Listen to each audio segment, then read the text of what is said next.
Olá pessoal, boa tarde a todas e a todos, sejam muito bem-vindos a mais uma edição do Esquenta SE4FP, o ciclo de palestras que prepara o terreno para o SE4FP, que é o Workshop on Software Engineering for Functional Programming.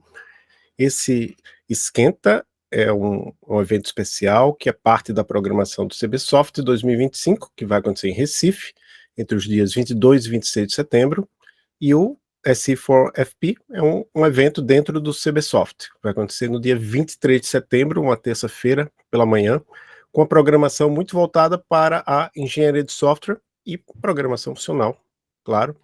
E o Esquenta SE4FP tem o objetivo de aquecer não só a agenda, mas também o coração e a mente da comunidade, trazendo conversas profundas, tecnologias emergentes, pessoas inspiradoras do ecossistema de engenharia de software. Eu tinha falado aqui, mas é de engenharia de software e também de programação funcional, né? Porque são os dois temas do evento.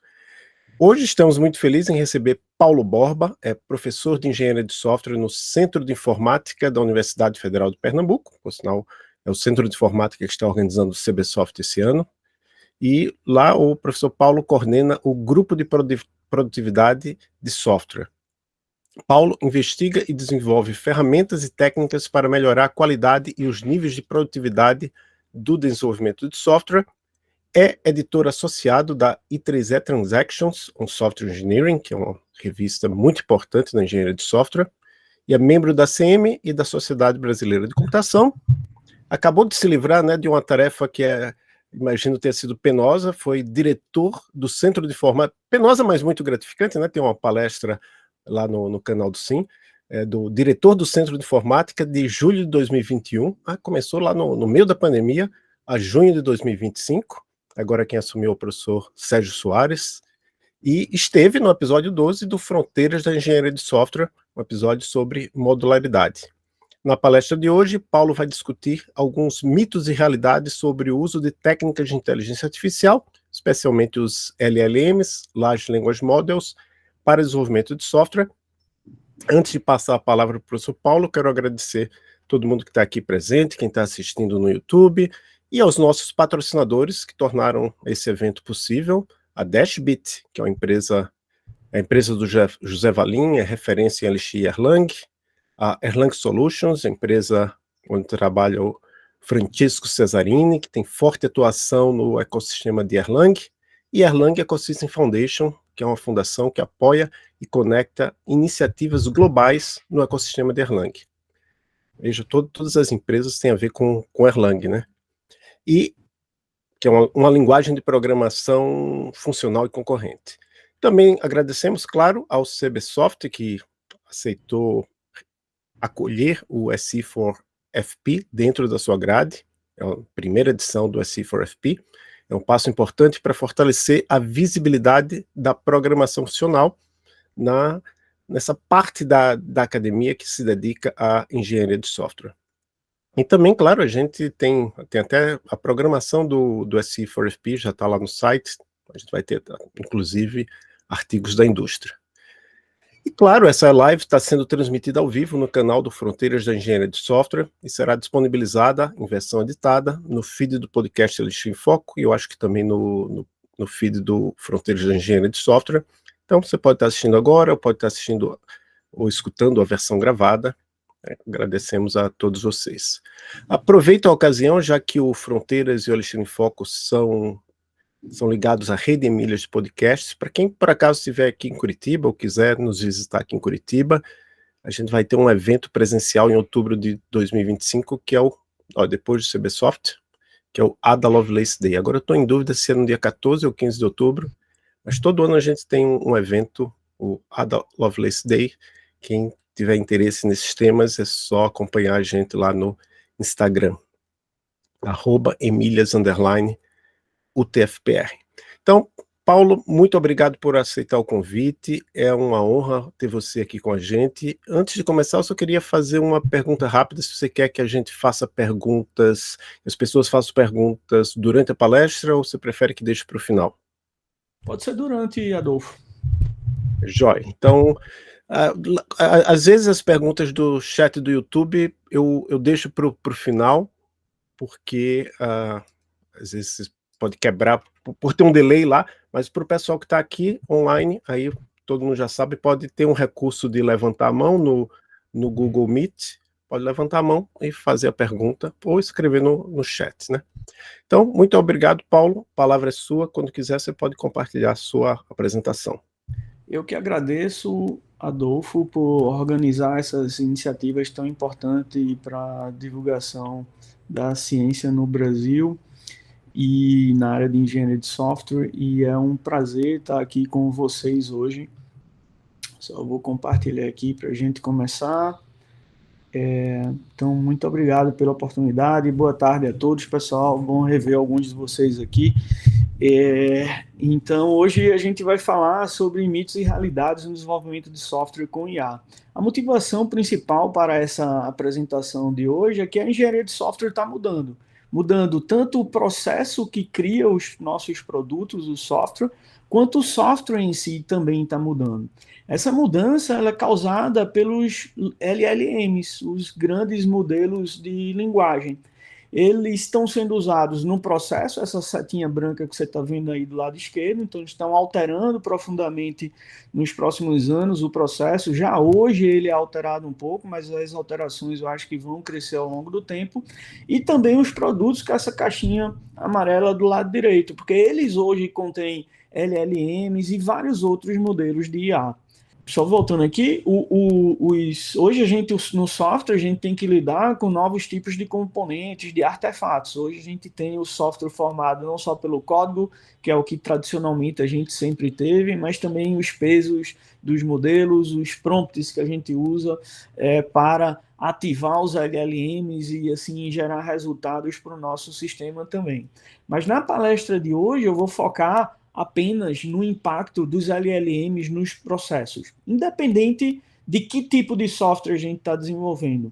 Pode ser um software que usa componentes de IA como parte dele, tem vários módulos de IA, ou não. Independente disso, o impacto dos LLMs no processo ele é bastante importante e precisa ser discutido, principalmente porque a gente tem visto nos dias de hoje um marketing excessivo e posições extremas sobre esse assunto. Algumas pessoas dizendo que serve para tudo, outras dizendo que não servem para nada. Então a gente precisa trazer um pouco de serenidade para essa discussão e também ciência. O grande problema é que a ciência ainda a gente está construindo, né? Para entender como é que vai ser o impacto desses LLMs no processo de desenvolvimento de software, é algo que a gente ainda está começando a pesquisar e ainda precisa aprender muito sobre isso.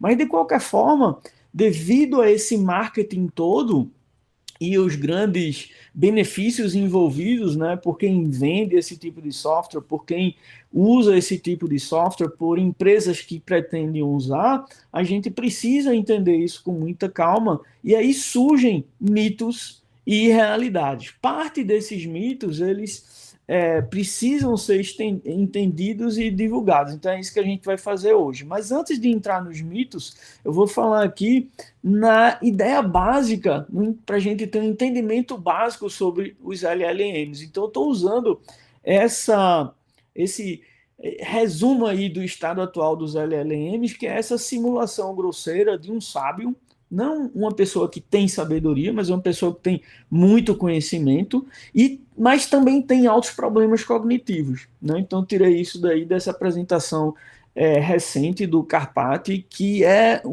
traz uma voz bem equilibrada sobre os avanços na área. Tá? Então, essa simulação grosseira sabe muito, mas tem problemas cognitivos. E isso advém da própria natureza, da tecnologia que é usada para implementação desses LLMs. Né? Você usa bilhões de documentos para treinar esses algoritmos, e aí os algoritmos geram os modelos, e para cada frase ou pedaço de código que você dá para um modelo desse, um requisito, ele gera uma tabela como essa que a gente está vendo do lado direito, e essa tabela é uma tabela basicamente de probabilidades, de com que frequência, né, essas palavras que estão na tabela foram usadas para complementar aquela frase que a gente está vendo do lado esquerdo inferior, baseado nesses bilhões de documentos que foram processados.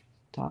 E para piorar, a dependência dessas distribuições que foram observadas no documento, nem sempre o LLM ele escolhe a palavra mais provável, aí nesse caso seria learn. Nem sempre ele faz isso. Então, com o conceito de temperatura, faz com que ele sorteie entre essas palavras mais prováveis, né, qual é a que ele vai usar.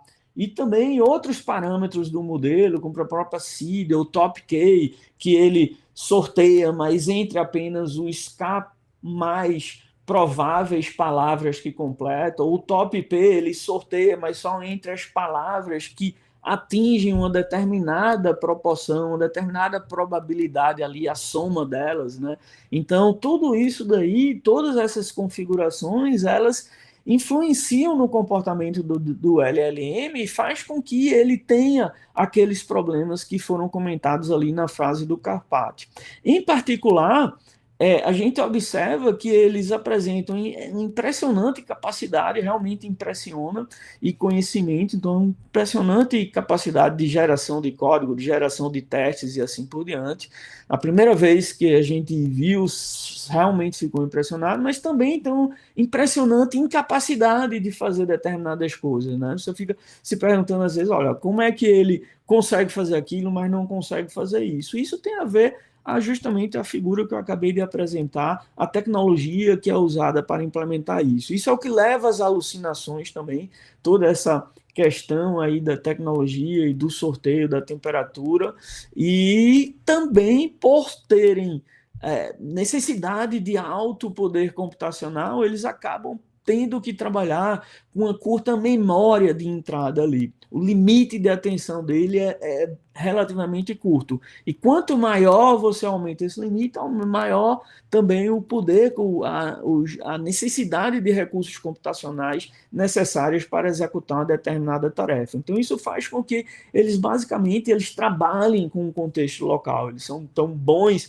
de trabalhar num contexto local, mas num contexto global eles podem se perder com mais facilidade do que um ser humano. Então, devido a esses problemas, hoje em dia a gente vem observando o uso de agentes. Agentes em particular de IA, mas poderia também não ser de IA, agentes que não têm nenhum conhecimento, nenhuma inteligência ali associada. Então, eles trabalham com os LLMs para tentar identificar e corrigir as limitações deles, para impor alguns limites. Então, você pode usar o LLM para gerar várias alternativas e o agente pode fazer uma filtragem dessas alternativas, por exemplo. Mas eles podem tomar decisões para fazer várias outras coisas. Mas o estado da arte hoje é você ter essa combinação aí, não só do LLM, que tem aquelas limitações, mas também do agente que tenta resolver partes dessas limitações. Detalhe é que alguns desses agentes também usam LLMs, então podem ter também problemas similares àquilo que a gente falou, encadeando erros, como eu vou explicar mais adiante. Tá? Então, isso é basicamente a ideia que na apresentação que eu fiz há 2 anos atrás, na verdade, um pouco mais do que isso, é o fim da programação de novo, depois eu adiciono uma referência aqui, é o que a gente chamava dos LLMs aumentados. Né? Então, você, ao invés só de confiar no LLM, você tem um agente que chama um provador de teorema, uma calculadora, um compilador, ferramentas que podem ser melhores, mais capazes de realizar uma determinada tarefa, ela pode auxiliar o LLM nesse processo. Então, esse é basicamente o estado da arte, mas, como eu falei antes, o marketing é muito grande e aí surgem vários mitos. O primeiro mito que a gente vai ver hoje é que vibe coding, né, que é essa ideia que surgiu aí como, ó, vou usar um LLM para programar no final de semana para fazer um aplicativo bobinho. Mas já espalhou pelas comunidades e muitas pessoas já estão usando como vibe coding, vou usar LLM para tudo no meu trabalho. Então, O que quer que isso seja, o que quer que você, como quer, você quer interpretar isso, não interessa muito, mas o fato é que vibe coding não é simplesmente você chegar para um LLM ou para um agente e dizer, olha, crie um sistema aqui para mim, para fazer controle acadêmico, por favor, não cometa erros. Não é algo tão simples como algumas pessoas advertem, como às vezes a gente fica com a impressão quando a gente está vendo a propaganda de uma ferramenta dessa, né, oferecida por uma determinada empresa. Então, na verdade, a gente precisa ter uma entrada bem mais detalhada. Então, aqui a gente está vendo, por exemplo, uma descrição de uma tarefa que você pede para o LLM ou o agente realizar várias subtarefas, como adicionar a coluna numa determinada tabela, definir corrigir os endpoints, vários detalhes que você precisa fazer. Então, normalmente, quando a gente vai adicionar, por exemplo, um atributo no objeto, a gente precisa fazer essas modificações em vários arquivos. Então, se você especificar isso detalhadamente, o LLM pode até ajudar você. Mas note ali no final que seguem os arquivos relevantes. Então, isso daí é sempre importante dizer, porque ele se perde no emaranhado de código, na grande quantidade de arquivos que você tem no sistema. Então, ao invés daquela ficção, daquele mito de que, olha, com uma simples descrição eu vou poder conseguir com que o LLM faça tudo para mim. Não, a gente precisa ser bem mais específico, bem mais detalhado, tá? Para desenvolver sistemas ou novas funcionalidades, o detalhamento precisa ser ainda maior, como a gente está vendo aí do lado direito. Então, até certo ponto, a gente precisa se perguntar, e mais para o final da apresentação eu vou fazer essa pergunta daí, de se, olha, esse detalhamento compensa ou não, tá? Em geral, para o desenvolvimento de um sistema do zero, assim, a primeira versão é super útil, ou depois para determinadas features mais isoladas é super útil, mas também há riscos envolvidos, tá? Então, nem sempre a gente também tem que ver que a linguagem natural é a melhor alternativa para você colocar essas especificações detalhadas. Tá? Você pode ser mais conciso e mais preciso, fugindo de ambiguidades, se você usar outras linguagens. Então, a gente vai precisar estudar tudo isso. Até que ponto, se eu der o modelo conceitual para o LLM como entrada ou especificações formais, a gente pode ter formas mais eficientes de fazer com que ele ajude no nosso dia a dia, no nosso trabalho. Tá? Então, dando um detalhamento maior, como eu mostrei aqui, o LLM vai poder trazer resultados mais interessantes, mas a gente precisa se perguntar até que ponto essa é a forma adequada, tá?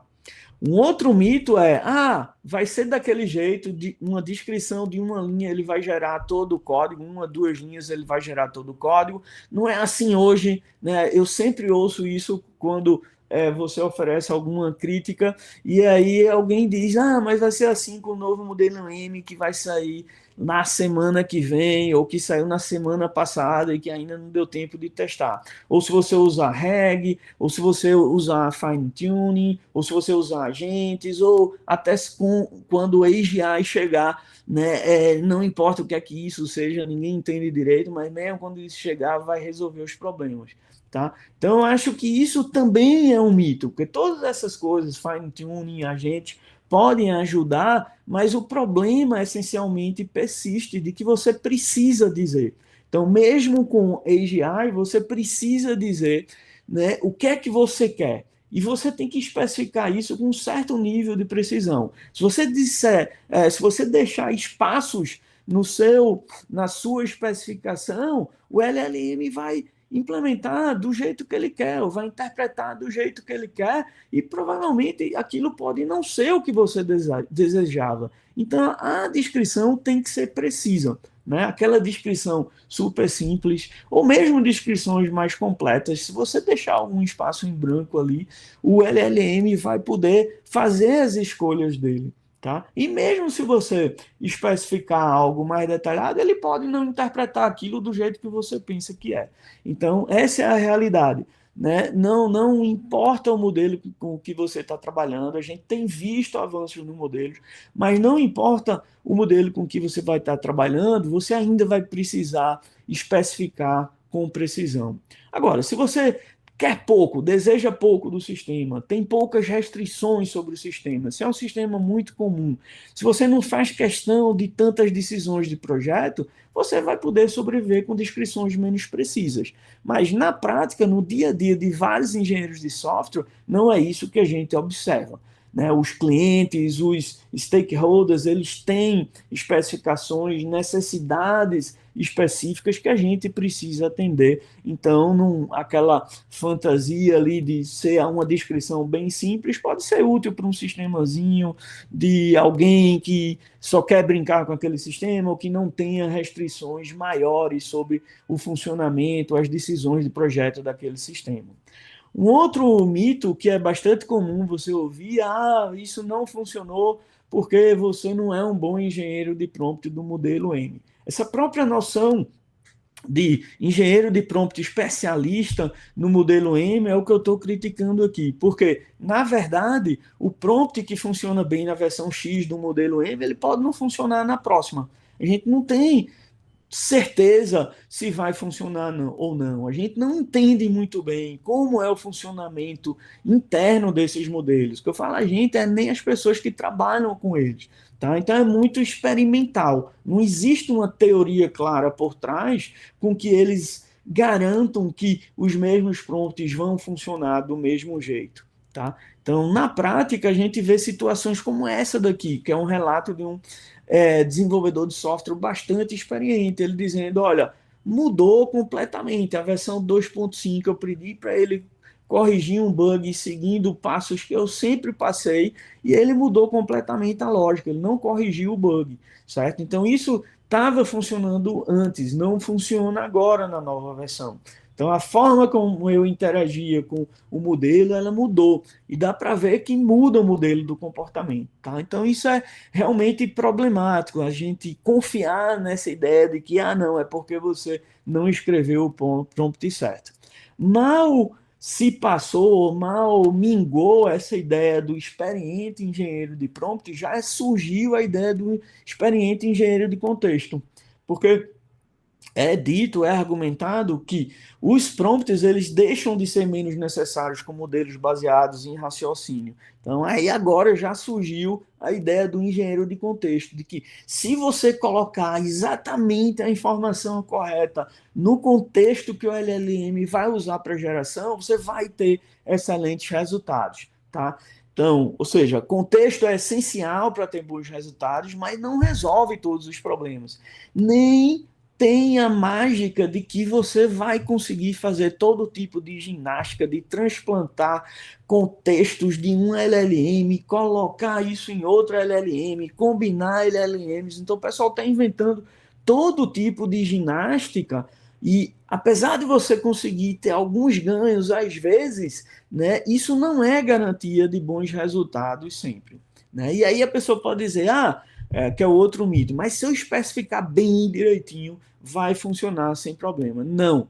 Mesmo se você especificar tudo direitinho, nos maiores detalhes, ainda você vai se dar mal em algumas vezes, devido à própria natureza que eu expliquei antes dos LLMs. Você vai ter alucinações, vai faltar uma chave importante, uma informação-chave importante ali do contexto, e você vai ter problemas, tá? Então, agentes são essenciais para esses casos em que você tem problemas, você conseguir resolver. Agentes já são utilizados com e sem IA. Então, mesmo antes dessa febre de IA, a gente tinha agentes, empresas usando agentes para o funcionamento da sua organização. Agora, o que eu estou falando aqui é um tipo de agente específico, que é esse agente que ele vai funcionar como oráculo ali para reduzir o impacto das alucinações. Então, você chama o LLM alucina ou tem algum outro tipo de problema, e aí o agente tenta reduzir o impacto dessa alucinação. Tá?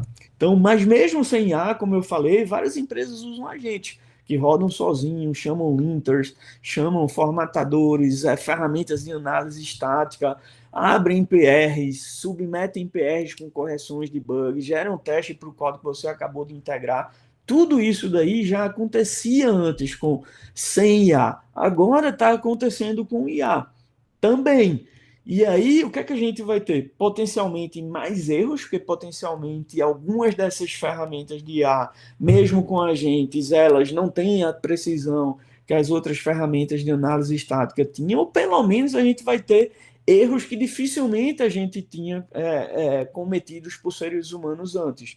Então, uma história interessante, há 2 semanas estava conversando com engenheira da Meta e ela deu o seguinte exemplo, ó, toda semana a IA lá dá problema, tá? Em particular, o último problema interessante que teve foi que tinha um código lá que tinha um if e a IA abriu um PR mudando uma variável na condição do if. Era x, a IA achou que deveria ser y. Y era uma variável que já era declarada também naquele escopo, não deu erro de compilação. Os testes passaram, isso foi para produção e deu um maior problema, porque o engenheiro responsável por aceitar o PR, né, passou batido por isso. Tá? Então, esse é o tipo de erro que provavelmente um ser humano não iria cometer.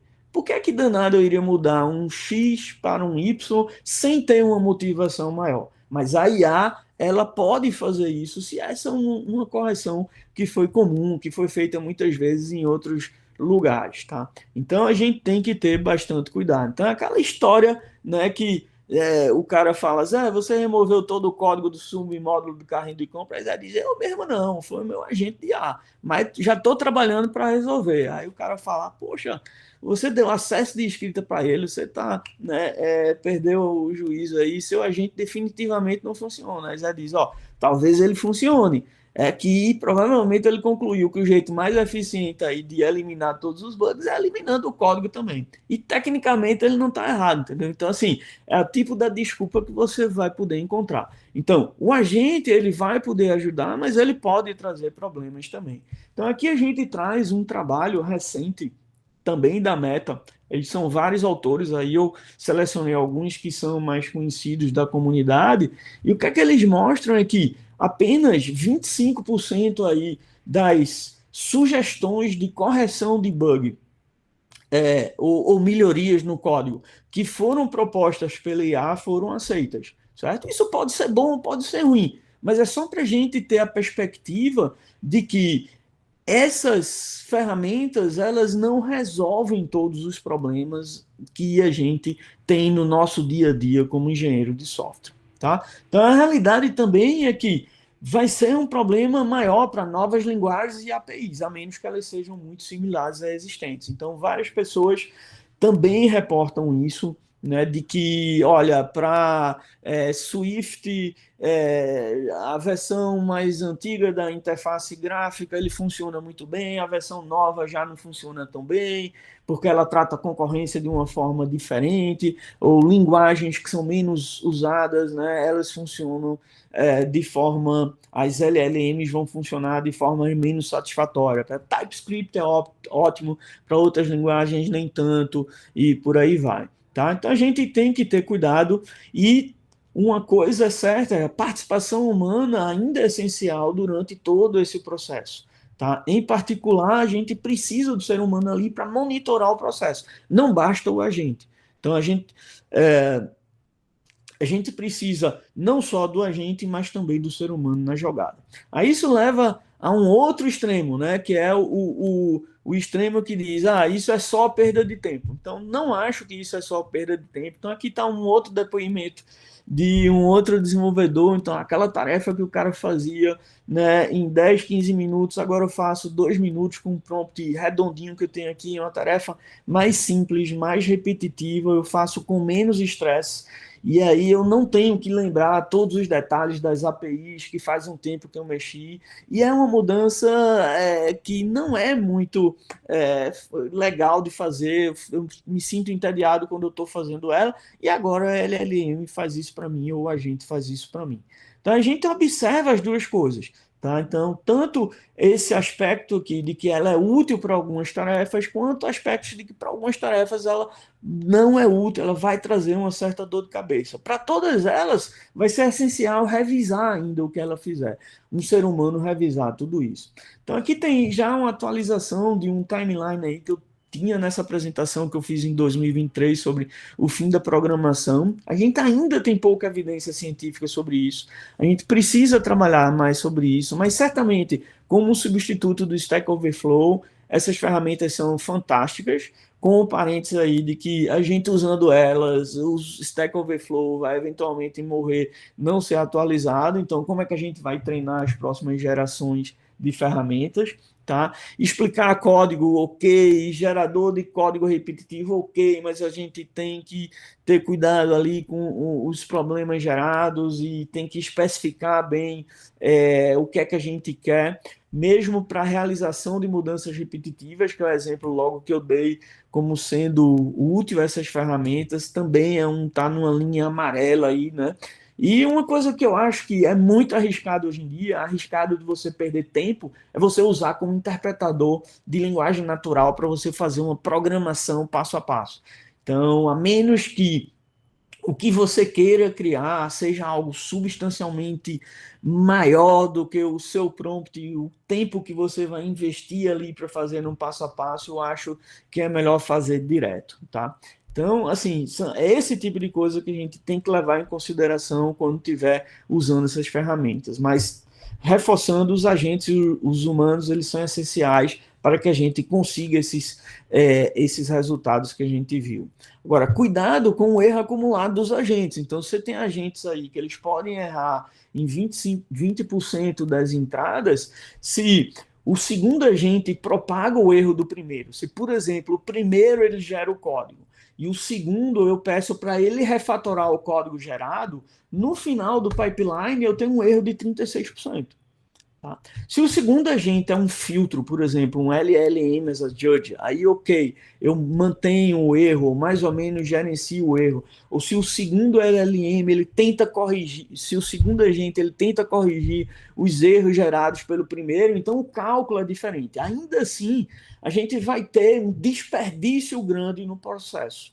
Mas o erro não. Desperdício porque o primeiro agente vai gerar várias coisas, o segundo vai cortar ou vai ter que errar, vai ter que corrigir, tá? Mas a gente tem que ter cuidado que quando a gente vai usar essa combinação aí de agentes, né, esse erro pode ir acumulando, a gente tem que fazer esse cálculo para saber onde é que a gente está se metendo, tá? Um outro mito aí que eu já ouvi algumas vezes é que não preciso mais programar. Programar naquela visão de 2022, que a gente abriu o editor e saía fazendo tudo sozinho. Tá? Então as pessoas dizem, não preciso mais programar. Tá? Então, a não ser para domínios muito específicos e repetitivos, você precisa programar e precisa entender o código. Então, uma vez eu estava assistindo uma palestra de um professor de IA e ele dizia, eu não preciso mais programar. Mas por quê? Porque, veja, basicamente ele programa redes neurais. E aí, baseado em frameworks de altíssimo nível de abstração, com várias arquiteturas de redes já publicadas. Então, basicamente, ele pode usar o LLM para sair guiando ele, quase como se fosse ele escolhendo as features de uma linha de produto de software, ao invés de programando de fato. Então ele pode dizer, olha, eu quero que a inicialização da minha rede seja assim, eu quero que a função de cálculo de erro seja essa, eu quero que o tamanho dos batches seja esse, eu quero fazer tal função de normalização. Então é quase que você escolhendo entre alternativas dentro de um produto. Então, ok, isso é o tipo de programação de um domínio específico que ele faz, mas não é o mesmo tipo de programação que um engenheiro de software, em geral, encontra no seu dia a dia. Então, na dúvida, eu recomendo essa palestra aí para a gente reforçar esse assunto. Tá? Então, na realidade, a gente ainda precisa programar, ainda precisa revisar o código, verificar o código, a corretude do código, a segurança do código. Um post recentemente onde um cara chega ali no X e coloca, olha, eu duvido que alguém tenha um código que foi gerado com vibe coding e que seja legal. Um monte de gente começa a postar os sistemas que eles fizeram com vibe coding, e para cada uma dessas ferramentas, dessas aplicações, o cara mostra um furo de segurança. Tá? Então, ou seja, você precisa revisar, verificar, complementar, refinar aquilo, modularizar melhor o código, refatorar, integrar com outras partes do código e, no fundo, alterar o que é gerado, certo? Então, sem isso, você corre um risco substancial de ter uma base de código que tem problemas e, mais ainda, que você não entende e não sabe como corrigir esses problemas no futuro ou evoluções delas. Você pode usar até um agente para tentar corrigir esses problemas no futuro. Mas você não vai ter como verificar que ele corrigiu adequadamente. Então você entra num ciclo aí que é bastante arriscado. Principalmente, eu acho, é preciso a gente criar abstrações do domínio, da arquitetura, da estrutura modular do sistema. Porque isso é o que consolida na nossa cabeça o que é o software, quais são as partes do software, como eu mudo esse software, que possíveis partes podem estar com problema, se eu for fazer essa mudança, que partes eu vou precisar alterar. Todo esse entendimento, ele não dá para ser terceirizado por completo para um LLM. E aí você vem naquela situação que a gente falou antes, que você precisa ter esse entendimento para você até revisar e principalmente direcionar as tarefas ali que você quer que o próprio agente faça. Você não tem como dizer em detalhe para o agente o que é que ele vai fazer com precisão se você não entende as partes do código e como elas se relacionam. Tá? O outro mito é que não é mais necessário aprender a programar um curso de computação. São mitos assim que são coisas tão absurdas, mas que eu estou trazendo aqui para vocês porque são coisas que eu ouvi, vocês eventualmente podem ter ouvido ou vão ouvir no futuro.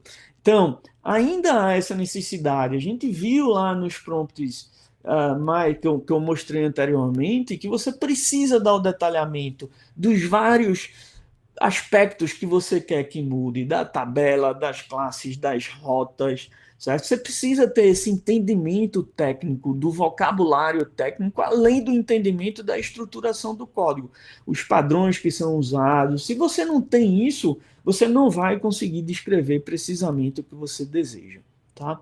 Um outro mito aqui é que não precisa estudar também sobre LLMs para usá-los na prática. Então, o que a gente observa nesse trabalho recente que eu peguei aqui também é o paradoxo da produtividade, da pressão pela produtividade. Então, o seu chefe chega para você e diz: ó, tá todo mundo usando LLMs, porque o CEO tal falou que demitiu não sei quantas pessoas porque ele está usando o IA na empresa dele e por aí vai, a gente precisa usar isso aqui também. Então tem uma pressão para você usar, mas os deadlines são apertados ali, você não tem como entender como é que funcionam essas ferramentas, nem o que é que pode dar certo, nem o que é que pode dar errado, e aí você acaba desistindo de usar essas ferramentas e voltando, né, para os métodos tradicionais que você usa, entrando de novo nesse mesmo ciclo daí. Tá? Então, a gente tem que, e uma lição importante desse artigo aí é que a gente tem que perceber todas essas questões e levar em consideração na hora que a gente for tentar usar uma ferramenta dessa. Principalmente, a gente tem que estar pronto para o processo de tentativa e erro, né, para cada versão de um modelo ou de um agente desse. A gente vai ter que aceitar a frustração de perda de tempo eventual. Então veja que isso é como se a gente estivesse trabalhando com um desenvolvedor, digamos, mais júnior, um desenvolvedor menos atento, que comete mais erros, mas ele está ali na sua equipe. Então você tem que se preparar psicologicamente para trabalhar com uma pessoa, né, que presta menos atenção aos detalhes, e aí ela pode introduzir erros, e aí você vai ter a frustração de perda de tempo, de tentar explicar para uma pessoa, ela não aprendeu, isso gerou um erro, né? E tem todo esse contexto aí que ele ocorre com LLM também. E principalmente para gente que é da área de computação, muitos de nós somos metódicos e gostamos de trabalhar com entendimento mais profundo, né? Com uma certa certeza de que a gente sabe o que está fazendo. não há teoria geral a ser aprendida de como essas ferramentas funcionam. A gente tem que estar pronto para isso se a gente quer usar essas ferramentas, quer experimentar e quer levar, quer aproveitar os benefícios que elas podem trazer. É uma situação bem complexa que a gente tem que se acostumar. Um outro mito aqui é que não precisa de pesquisa sobre o impacto de LLMs no processo de desenvolvimento de software. Então, a gente vai precisar de muita pesquisa nisso, porque os resultados podem ser surpreendentes. Então, vou trazer aqui os resultados de um trabalho meu, que vai ser apresentado agora no SAST e no CBSoft, agora em setembro. Então, basicamente, a gente está tentando gerar testes com LLMs para detectar conflitos semânticos. Mas a gente pode abstrair esse detalhe do conflito semântico, que é um detalhe técnico que não interessa tanto aqui, né? E vamos focar na tarefa de geração de testes de unidades com LLM. Então a gente pega uma classe, pega um método específico que a gente quer testar, a gente extrai detalhes dessa classe, como os atributos da classe, os construtores, o corpo do método, os imports, e cria prompts e pede para o Llama gerar, Llama 70B, ele gerar testes, tá? E aí a gente faz isso com uma série de contextos, com contextos formados por diferentes componentes, como a gente está vendo aí nessa combinação de cores. Cada uma dessas 8 linhas dessa tabela que a gente vê no meio da figura, ela define um contexto.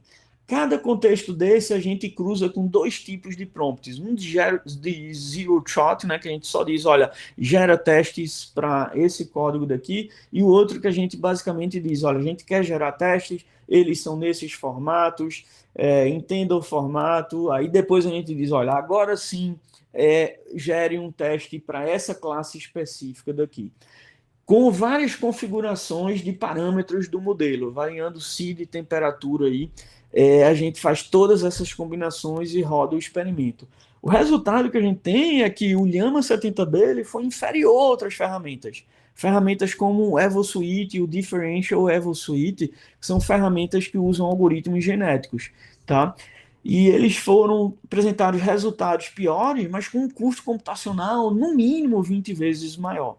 Tá? Então, em particular, se a gente for ver aí nessa tabela, a terceira linha ali, o CodeLlama 70B, ele detecta 5 conflitos semânticos, né, que é menos do que os 6 que o Differential EvoSuite detectou. Isso daí é com uma combinação absurda de prompts, fazendo a união de todas as execuções, de todos os prompts com todos os parâmetros. Se a gente for para um prompt só, com um único parâmetro, aí é mais rápido, mas não bem mais lento ainda do que o EvoSuite, e só detecta metade dos conflitos que o EvoSuite detectou. Então, claro, isso daí tem muita pesquisa a ser feita ainda. A gente poderia aumentar o contexto significativamente, a gente poderia tentar outras combinações de prompt, a gente poderia tentar reasoning, mas esse resultado mostra o que ele mostra. Mostra que se você diretamente usar uma ferramenta dessa com um contexto razoável ali, né? Mesmo com um contexto razoável, o custo computacional já vai ser absurdo. Se você aumentar esse contexto, você pode ter resultados melhores, ok, mas o custo computacional já é absurdo hoje. Tá? Isso não é definitivo, obviamente, isso é um dataset relativamente pequeno, mas para a geração de testes, a gente pegou outro dataset que é usado em artigos da área e contrastou com o nosso, que é um dataset bem curado, de exemplos bem mais substanciais. E aí a gente notou que artigos da área mostravam resultados excelentes de geração de teste, mas com um dataset mais simples, com exemplos realmente toy, quase projetos de disciplinas, coisas assim. E aí eles têm um ganho de 200, 600% na taxa de testes gerados e que compilam. Quando a gente vai num dataset mais real, isso cai drasticamente, tá? Então, eu acho que a gente precisa de uma visão mais abrangente sobre o processo de desenvolvimento de software. Tá? Então, é isso que a gente pretende investigar, entre outras coisas, no projeto Inês, que vai começar em breve, onde a gente estuda tanto o uso de IA no processo de engenharia de software, como o uso de engenharia de software para desenvolvimento de aplicações baseadas em IA. Então, acho que a gente precisa sair dessa ideia. Eu acho que muitas vezes, quando as pessoas estão dizendo que essas ferramentas são maravilhosas, funcionam perfeitamente, elas estão vendo apenas o processo de desenvolvimento só como isso, requisitos, levando no software, né? Claro, agora com um agente envolvido aí no meio do caminho, tá? Mas, primeiro, tem as várias limitações que a gente já viu, e eu acho que a participação do humano aqui, da pessoa, ela é essencial, não só para mandar o agente trabalhar, não só para fazer as solicitações, fazer as especificações para o agente, mas também para revisar o que o agente gera. Então, esse esforço que eu estou mostrando aí, ele envolve não só o esforço de criação, de concepção de software, de escrever software, de escrever os prompts também, mas o custo de revisão do que o agente gera ali como resultado. Então, acho que isso é essencial. Além disso, tem um outro detalhe que é super importante. Quando uma pessoa está contribuindo para um processo de desenvolvimento de software, ela não só agrega o esforço, mas principalmente ela agrega o conhecimento que ela absorveu ao longo do tempo sobre aquele sistema. E mais surpreendente que muita gente ignora hoje em dia quando fala que vamos usar a gente sozinho, sem ser humano, vamos usar o máximo possível, é que durante o processo flui para a pessoa conhecimento. Então, no próprio processo, você está escrevendo o código, ou mesmo revisando o que o agente gerou, você vai conhecendo e aprendendo mais sobre o sistema. E isso volta para o processo de desenvolvimento. Se você deixa de fazer parte desse processo, você deixa de conhecer sobre esse sistema. Você tem menos domínio. E como agentes, a tecnologia de agentes, atualmente, por um bom tempo pelo menos, ela não vai conseguir dominar todo esse processo, esse conhecimento aí que está em vermelho fluindo para a pessoa, se a gente corta ele, a gente perde um ativo importante no desenvolvimento de software como um todo. Claro que, além disso, tem a parte de reforço do próprio conhecimento. Se o agente está gerando muita bobagem, você pode devolver para ele informação e aí ele aprender e sair melhorando. Mas todo esse processo daí que a gente está vendo, ele é bem mais complexo do que muita gente imagina, do que muita gente argumenta. Tá? Então, por isso que eu acho que essa situação como um todo tem que ser estudada. E mais importante ainda, que a gente está perdendo um pouco de visão em várias discussões, é o próprio processo de desenvolvimento, ele gera potencialmente com um agente ou com um parceiro que não tem um desempenho adequado, ele gera um efeito de frustração na pessoa, que isso de volta prejudica o próprio processo de desenvolvimento. Então, a situação é bem mais complicada do que a gente imagina. Eu acho que a gente tem que ter essa visão mais completa sobre o processo de desenvolvimento para avaliar o potencial e o bom uso dessas ferramentas e guiar as discussões também sobre o uso dessas ferramentas na prática. Tá? Por fim, a gente precisa de uma teoria em que a gente saiba, ou pelo menos em que tarefas a gente deve usar a gente, que vale a pena usar a gente. Então, eu acho que bons desenvolvedores de software, bons engenheiros de software vão ser aqueles que melhor vão conseguir aproximar essa teoria que ainda não existe. Então, imagine, por exemplo, uma equação assim, a gente tem que aprender quem é esse H aí, que seria essa função que determina quando é interessante a gente usar agentes ou IA. Tá? Então, em particular, ela tem essa série de parâmetros que eu mostrei lá na figura. O índice C aí é o esforço de criação, né? Aquilo que eu, como desenvolvedor, é aquele esforço que eu vou precisar para escrever o código. Isso é um código repetitivo ali do início do projeto, do setup do projeto, do template inicial. Isso, de certa forma, é um esforço grande e aí, se é um esforço grande, talvez valha a pena usar IA, certo? Mas, por outro lado, eu tenho que medir o EPR aí, índice PR, que é o esforço que eu vou ter de escrever o prompt em tantos detalhes. Se for muito detalhes, isso vai ser ruim, e também de revisar o resultado do prompt. Então, aí é inversamente proporcional. Se esse custo de escrever o prompt e se for muito grande, e às vezes eu posso ter outras formas mais eficientes de escrever isso, ou direto no código, ou com especificação, ou com um determinado modelo, ou com um determinado diagrama. Se esse custo de escrever o prompt e revisar o que o LLM ou agente gera é muito alto, diminui a minha chance de usar agente. A mesma coisa tem a ver com o conhecimento que entra no processo de desenvolvimento. Se ele é muito alto, se eu preciso muito desse conhecimento para aquela determinada tarefa, vai ser ruim usar o agente. E também se aquela tarefa ela geraria muito conhecimento de volta para mim, também eu vou perder usando a agente. Claro que se eu ainda reviso o código gerado pelo agente, reviso as mudanças feitas pelo agente, eu ainda vou aprender alguma coisa. Mas é diferente de quando você direciona e quando você tem mapeado na sua visão alimentar do sistema, os conceitos claramente mapeados um para um com os conceitos que estão lá no software. E, por fim, o risco de frustração. Para algumas tarefas, esse risco é muito maior. Se esse risco for maior, tarefas grandes, por exemplo, se o meu código já está todo estruturado, eu vou pedir para ele adicionar uma determinada feature e ele pode acabar mudando várias partes do código que ele não deveria ter mudado, ele pode destruir a estrutura que eu gostaria de ter seguido, que eu vinha seguindo até agora.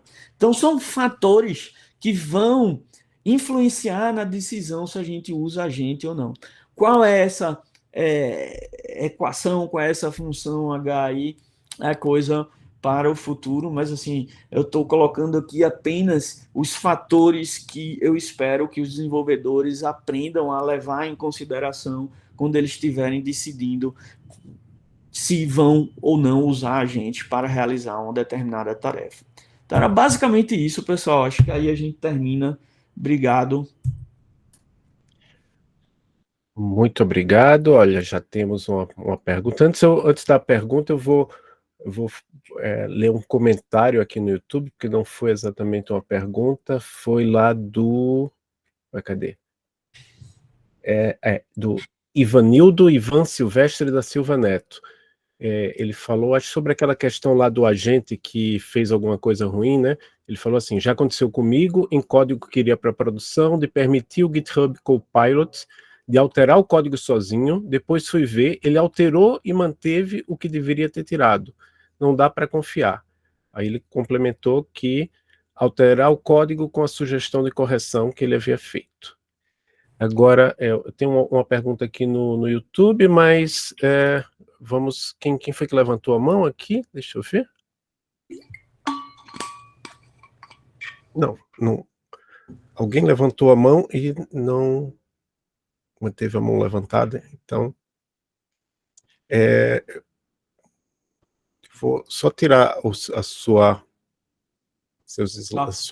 tela aqui. Perfeito. Pronto. Sim, o Hugo Ribeiro, ele perguntou aqui, Projeto Inês, eu acho que ele está querendo saber o que é esse Projeto Inês. Certo, o INES é o Instituto Nacional de Ciência e Tecnologia, tá? São projetos financiados pelo Ministério da Ciência e Tecnologia, pelo CNPq, e que eles agregam professores de várias localidades, né? Então, o nosso projeto ele tem desde Marco Túlio, aí que está na UFMG, até pessoas que estão no Ceará, não lembro bem assim todos, não lembro todos assim, mas gente de todo canto do mundo, de fora do Brasil, para resolver um problema específico, né? Então, para estudar um problema específico. Então, nesse caso daí, a gente já tinha esse projeto, esse INES, Instituto Nacional de Engenharia de Software. Ele já está a terceira renovação dele. Nessa versão agora a gente está focando nessa temática aí de IA para engenharia de software e engenharia de software para IA. Joia. Eu teve um comentário aqui do Hugo. Não foi do. Não, eu vou só ler os comentários em ordem, senão eu vou me perder aqui. O Hugo Ribeiro, ele falou, que aula, viu? Show demais. O Adriano Santana comentou, obrigado pela aula. O Hugo Ribeiro falou, parabéns, professor. Cheguei atrasado, vou rever tudo. E a Fernanda Lima perguntou, poderia colocar o slide da palestra anterior novamente? Passou muito rápido. Aí eu fiquei em dúvida, é aquele que você fez em 2023, sobre o fim da programação? No começo de 2023, o fim da programação de novo, né? Então, essa como... deixa eu só colocar aqui o link. Eu coloco o link aqui no chat, eu acho que resolve ou isso está no YouTube? Se for o link do YouTube, eu coloquei já o link do YouTube no tá. chat lá do YouTube. Aí eu vou colocar aqui para o pessoal daqui também. É a palestra de 2023. Pronto, a Fernanda confirmou que já colocaram aqui. Fui eu que coloquei, Fernanda. Que lá no YouTube eu estou como Fronteiras da Engenharia de Software. Mas, enfim. O Lucas Vege quer fazer uma pergunta. Pode abrir o microfone aí, Lucas. Bom, boa tarde, tudo jóia, Paulo? Vocês me ouvem bem? Opa, Lucas, prazer, tudo bem? Prazer é todo meu. Gostei muito da sua palestra, eu particularmente gosto muito desse formato que às vezes a gente aborda, entre outros temas de engenharia de software, de desmistificar alguns mitos, né? E, enfim, concordo aí com todos os pontos que você levantou. Eu tenho uma curiosidade para fazer uma ponte aqui com programação funcional, né? Engenharia de software e programação funcional. Durante a sua fala, você chegou a abordar a questão de que algumas linguagens que têm code bases mais populares, como por exemplo JavaScript, TypeScript, a tendência é que de fato as LLMs tenham resultados mais assertivos, né? Afinal de contas, elas foram mais treinadas nesse contexto. Mas ainda assim, eu desconheço, por exemplo, hoje pesquisas que buscaram explorar, por exemplo, quão mais assertivo é uma LLM para gerar um código orientado a objeto em relação à geração de um código em uma linguagem funcional. Você acha que essa seria, de repente, um ponto interessante para a investigação, que a gente poderia deixar como um problema em aberto para, quem sabe, uma futura publicação aí no nosso workshop do ano que vem? Você acha que esse é um ponto interessante? Sim, Lucas, eu acho interessantíssimo. Eu também nunca vi nenhum trabalho nessa área, mas sem dúvida eu acho que seria um trabalho bem interessante, né? Então depende muito da linguagem em si. Então, por exemplo, logo no começo, quando esses LLMs saíram, e ainda hoje, né, eles, para Rust, por exemplo, eles não funcionam tão bem. Então, nessa palestra que eu dei em 2023, eu justamente levanto esse ponto. Eu dou exemplos em Rust, e aí onde ele erra. O mesmo exemplo em Python, ele acerta. Tá? Eu esperaria o mesmo para Haskell, por exemplo, entendeu? Mas não é que elas não sabem gerar nada, é que elas vão ter menos chance de gerar código que esteja correto. Tá? Então, como eu falei recentemente, teve essa situação de que, olha, mudou a API de Swift lá, tratando concorrência de uma forma diferente, então os resultados não são tão bons. Então isso vai acontecer, é natural, é de se esperar. Atualmente, essas ferramentas elas estão sendo treinadas, né, as principais, né, tipo um ChatGPT da vida, estão sendo treinadas ali continuamente, né? Então, o problema é menor, mas ele ainda persiste, tá? Sim, eu levantei esse ponto até por uns vídeos recentes que eu assisti do Valim, que é o criador do Elixir. Uma das iniciativas que a comunidade vem tentando dar bastante ênfase agora mais recentemente acho que é Tidewave, o nome acho que é esse mesmo, não é, Adolfo? Tidewave. E tem também o Phoenix New, que é para Phoenix, né? Sim, eu vi um vídeo do Valinho usando o Tidewave ontem, se eu não me engano, um vídeo curtinho, que ele tem uma integração do Cloud, né, que é uma LLM, com um projeto em Phoenix, em Elixir em produção. E é interessante porque, assim, quando a gente usa LLMs, por exemplo, ChatGPT, Cloud, geralmente a gente não tem essa integração, né, com o Copilot, você já está ali dentro da IDE. Mas eu achei impressionante que o sistema estava em produção, ele fez algumas interações a nível de prompt com o sistema e ele alterou o sistema em produção, né? Então, modificando sem enfim, você precisar tocar ali no editor de código. Claro que ali era um exemplo muito pontual, ele não estava fazendo nada que fosse, assim, de fato desafiador, mas eu acho que eu tenho bastante interesse em investigar isso, né?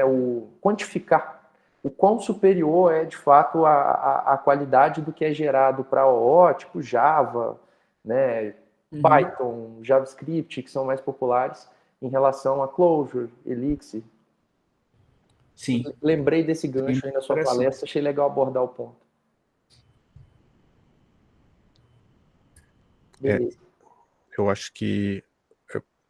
Você vai comentar alguma coisa, Paulo? Não, eu acho que é bem interessante. Eu acho que, sem dúvida, é um trabalho que merece ser feito. Eu não conheço ninguém que tenha feito nada nessa linha. Eu acho que vale a pena, sim. O João Vitor levantou a mão, quer falar? Sim, perfeito, obrigado. Novamente, boa tarde, professor Paulo. A minha pergunta mais referente é dentro do âmbito de engenharia de software, mas olhando, por exemplo, mais para o dev, né, para o desenvolvedor, o engenheiro, que é uma questão, por exemplo, nos últimos meses, eu, pelo menos, venho ouvindo muito o termo de que você não pode... As pessoas estão, por exemplo, terceirizando o trabalho cognitivo delas em cima de uma LLM. Por exemplo, investindo mais tempo, por exemplo, simplesmente escrevendo um prompt e não pensando muito sobre isso, do que realmente pensando na solução de fato e aí talvez usando um prompt ou não. Nesse quesito, agora focado em software engineering, como você comentou, a questão de que o Stack Overflow pode morrer justamente porque a LLM consegue matar ele, entre aspas, com facilidade. Como é que você vê que futuros engenheiros que estão aprendendo, ou até juniors atuais, eles vão, por exemplo, lidar com essa questão de aprender a aprender, ou colocar esforço em entender uma linguagem, entender um processo, entender uma ferramenta, com uma LLM do lado que tecnicamente você pode terceirizar seu trabalho mental, por assim dizer. Eu acho bem arriscado, porque assim, como elas podem errar, tá? Assim, para você usar uma ferramenta dessa, você tem que ter um oráculo, porque como eu falei, ela não tem garantia de que ela vai dar a resposta certa. Então, se você está aprendendo, normalmente você não é um bom oráculo. Então, mas se você não é, mas pelo menos você poderia ir buscar informação em algum lugar para contrastar com a resposta dada pela LLM. Mas se você só vai aprender com o que a LLM está lhe oferecendo, eu acho isso extremamente arriscado, porque você pode estar aprendendo errado. Porque você não tem a capacidade de ter um oráculo, né? Você não é o oráculo ainda, porque você não conhece sobre aquilo, você está aprendendo. Ela tem a capacidade de errar. Então, se ela errar e você não tem a capacidade de saber que ela está errando, como é que você pode estar aprendendo coisas erradas, tá? Então, eu acho super arriscado. Eu acho que assim, é um risco que a gente, como sociedade, está enfrentando. Eu acho que pessoas que forem por esse caminho aí de só aprender dessa forma, elas vão ter um risco de muito em breve serem, digamos assim, suplantadas pelas LLMs. Eu acho assim que a gente precisa, principalmente quem está se formando agora, ter cada vez uma formação mais sólida. Porque aquela formação mais básica de que você fazia o seu trabalho da forma mais simples, menos rebuscada possível, com conhecimento mínimo, isso daí o LLM já está fazendo. Uhum. Então, assim, você vai ter que ter bastante cuidado. Perfeito. Isso no quesito, novamente, de pessoas que estão aprendendo coisas do zero. Né? Não é, por exemplo, um cara que é pleno sênior e já tem conhecimento prévio. Isso, Porque se a pessoa já tem conhecimento e ela esqueceu de algum detalhe, por exemplo, de como é que usa tal API, certo?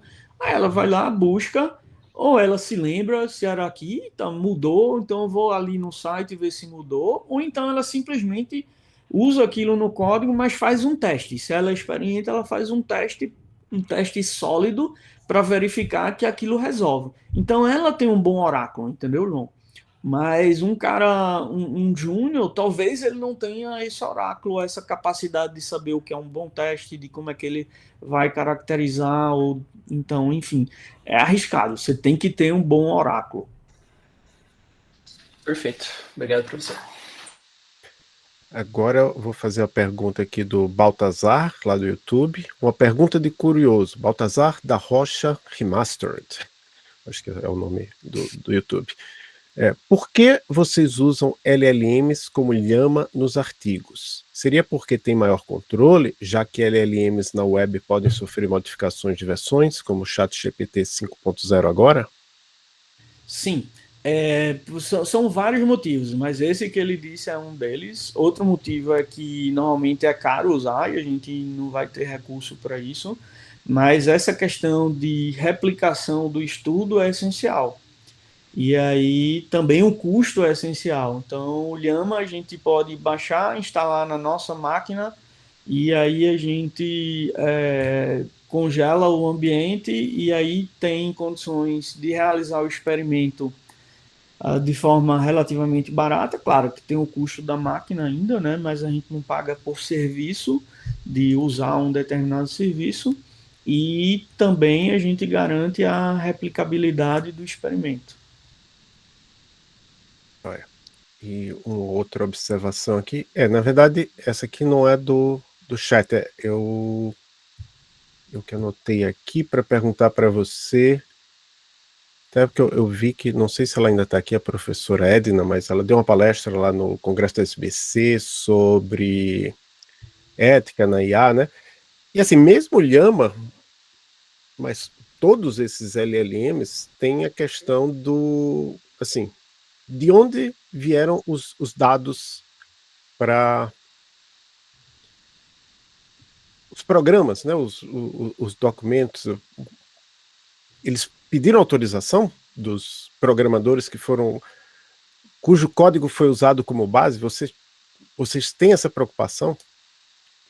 No caso, assim, isso daí é uma preocupação que a gente, muitas vezes, essa informação não está muito clara para a gente. Mas, normalmente, esses modelos, eles são treinados com grandes repositórios públicos open source, que, a princípio, já dá essa liberdade para você, entendeu? A princípio, você não deveria colocar no repositório público open source algo que não é open source. Agora, dito isso, você pode acabar com o Llama gerando um código que é igual ao de uma pessoa que colocou lá. E aí, por exemplo, você pode estar quebrando uma determinada licença. Tá? Então, apesar da empresa, digamos assim, ter o direito de usar aquilo para, digamos, treinamento, você não deveria ter o direito de copiar o código de uma pessoa ali, depende da licença, claro, sem referenciar. Se fosse uma CC BY, por exemplo, uma licença CC BY, você usa, mas você tem que dizer que você está usando. Você pode copiar, mas você tem que dizer que está copiando. E aí você pode estar passando batido nisso. Tá? Mas do problema de pesquisa, por exemplo, naquele estudo que a gente fez, a gente não está muito preocupado com isso, tá, Adolfo? A gente está preocupado em entender qual o potencial e quais os limites da tecnologia. Então, eu estou usando o Llama lá, mas se eu fosse o dono de uma empresa que está usando o Llama, eu olharia isso com mais cuidado. Mas eu não sou o dono de uma empresa que está usando o Llama, eu sou um pesquisador que está tentando entender o potencial daquilo. Se aquilo tem potencial, eu, né, se fosse usar numa empresa, iria atrás de treinar, talvez, com o código da minha empresa e com códigos públicos que, sei lá, tenham licenças mais permissivas que eu possa copiar sem necessariamente indicar isso. Ou outros pontos, né, de melhorias ao longo que a gente pode ter ao longo do processo. Você tem uma lista lá de, ó, esse modelo foi treinado com esses 1000 projetos e aí referencia ele, né? Então, são coisas futuras, assim, de pesquisa de próprio IA, de a gente ter uma informação de onde é que aquilo está vindo, transparência, que eu falo na minha primeira apresentação, mas hoje eu ignoro mais um pouco, só estou tentando avaliar o impacto no processo, mas pode ter um impacto legal, sim. Esse daí eu omiti, né? Mas pode ter um impacto legal. Mas eu acho, não tenho certeza, assim, no caso do Llama, eles não divulgam, né? Assim, você parte da suposição de que eles pegaram dos repositórios públicos, mas eles não dizem, olha, a gente usou exatamente isso aqui. A gente só usou isso, né? No caso, assim, eu não sei exatamente se no caso do Llama eles dizem ou não, tá?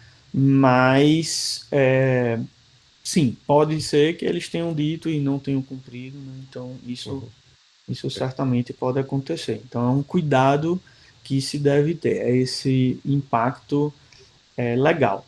Eu não terminei não abordando isso, eu abordo isso na outra apresentação, nessa eu não apresento, porque nunca também ninguém chegou para mim com o mito de que não teria impacto nenhum. Ainda bem. É que assim, também se a gente for entrar, justamente a professora Edna ministrou essa palestra, eu não assisti, mas eu vi os slides, estavam ótimos. Enfim, tem muitas outras preocupações, né? Agora tem também a preocupação já que você falou essa questão aí dos estudantes, né? A minha preocupação, e aí eu estou falando como um professor que ensina programação, no caso eu estou ensinando para estudantes de engenharia, né? Não engenharia de computação, outras engenharias. E já aconteceu do aluno chegar lá, usar um chat GPT, alguma coisa, e eu perguntar, o que é essa linha aqui? Que ele foi mostrar o programa, né? Essa linha aqui faz o quê? O aluno não sabe. Então, ele copiou, colou. Então, há um risco para os estudantes, há um risco também. Outro risco que está agora, né, essa questão dos custos, né? Porque eu acho que tem uma empresa Cursor, né, que liberou assim, bem baratinho. Agora eles disseram, opa, não, está custando demais para a gente. Agora é 10 vezes mais caro. Enfim, tem outros riscos que a gente não tem tempo de conversar sobre todos eles. Sim, sem dúvida. Esse dos estudantes, sim. Mas parte do que me motivou também nessa palestra, a fazer essa palestra, que não é uma palestra científica, né, mais de divulgação, inclusive, é porque eu vi alunos também dizendo, não quero usar isso de jeito nenhum. E alunos dizendo, eu quero usar isso de todo jeito.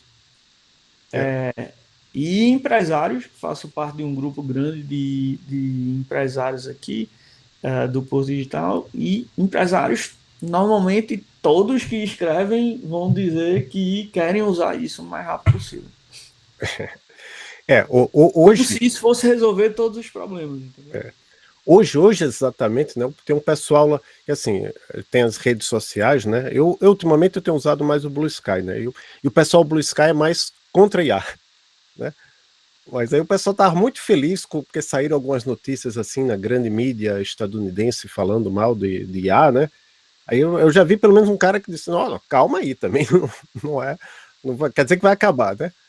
Mas, enfim, eu vou antes passar uma pergunta do Hugo, né, que é Hugo Ribeiro, lá do YouTube. Ele falou assim, professor, as disciplinas de engenharia de software hoje no SIM englobam o uso de IA? Na disciplina isolada, tópicos avançados de engenharia de software 1, por exemplo? Sim. Esse daí, sim.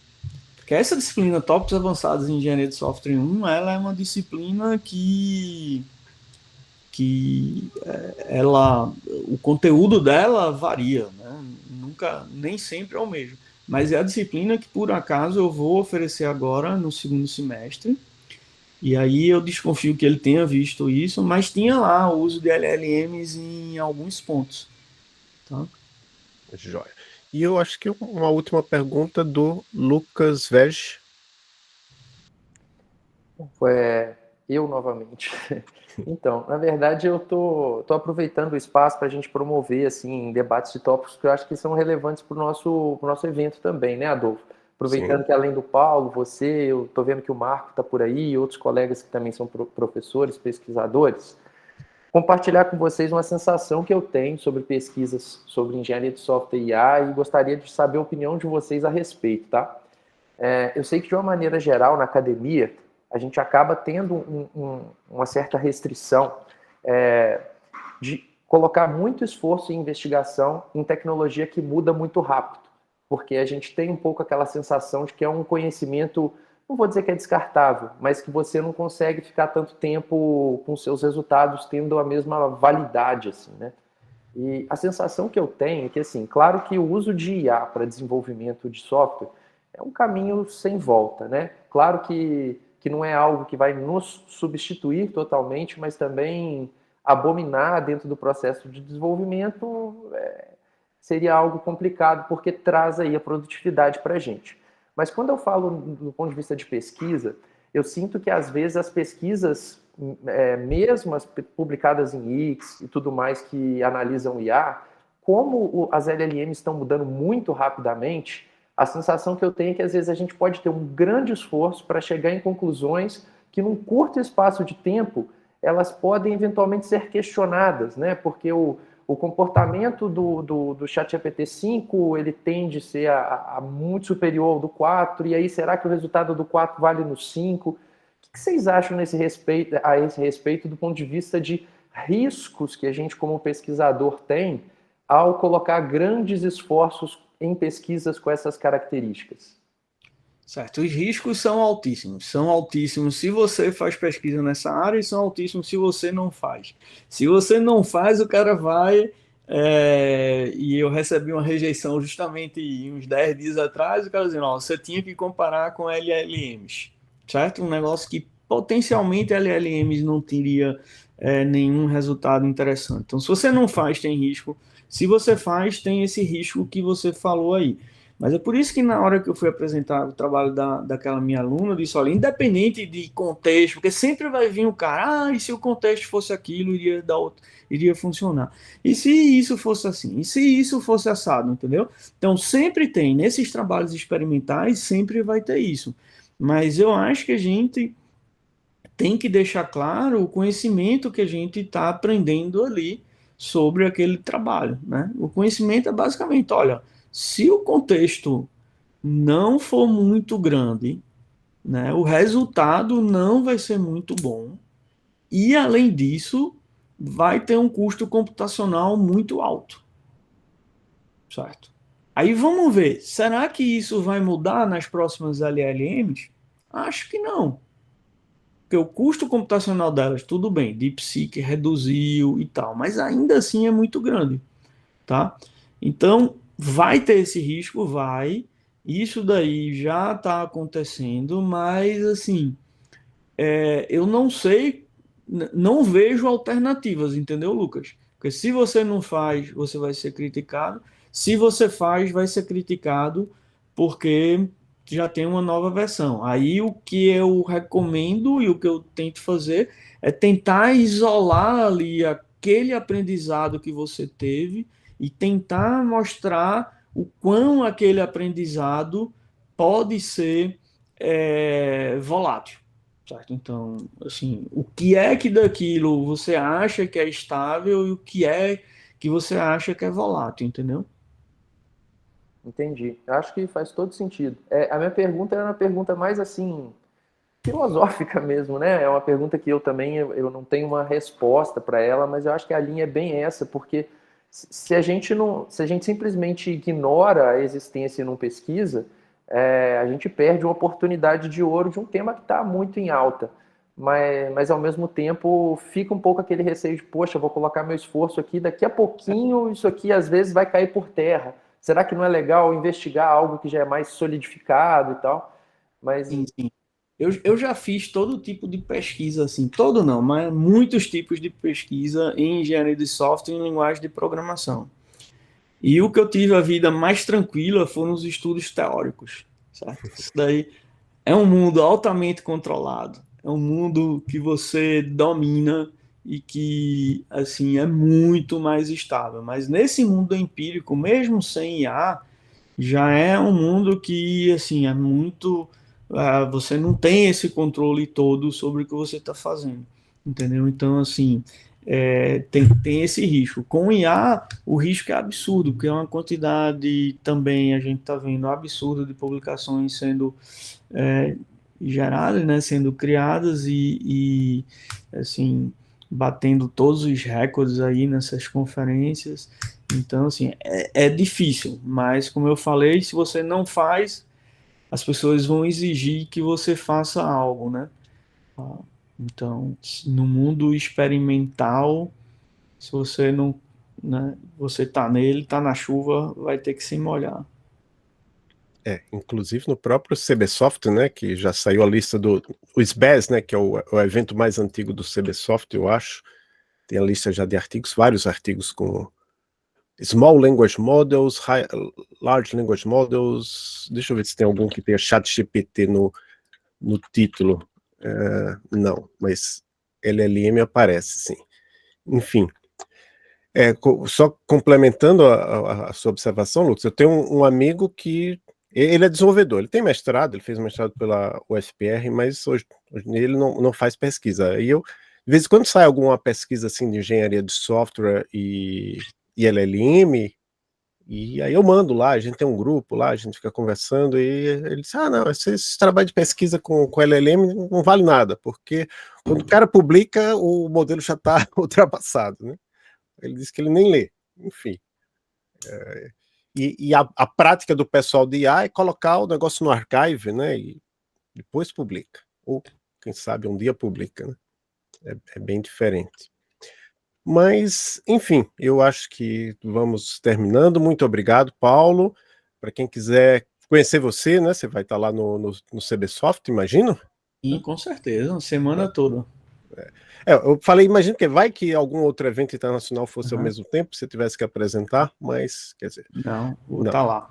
Joia. Então eu digo pro pessoal que apareça lá no CBSoft, no SE4FP, eu e o Lucas vamos estar lá, assim como o Marco Túlio Valente, que somos os coordenadores do evento. E também agradecer mais uma vez, né, os nossos patrocinadores, Dashbit, Erlang Solutions, Erlang Ecosystem Foundation, a organização do CBSoft, que acolheu o SE4FP.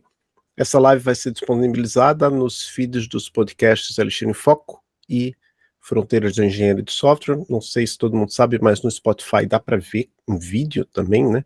Então, por isso que a gente publica no feed, mas quem tiver em outros players de podcast não vai ter o vídeo, vai ter só o áudio. Então, muito obrigado a todo mundo e até a próxima. Sim, faltou dizer que quem quiser ser informada das próximas palestras do Esquenta SE4FP, tem um link para o formulário para se inscrever, ser avisado. Eu mando uns 2 ou 3 e-mails antes da palestra para avisar, tanto com o link do Google Meet quanto com o link do YouTube. Obrigado a todos e a todas e até a próxima. Obrigado, pessoal. Tchau, tchau. Tchau, tchau. Tchau, tchau.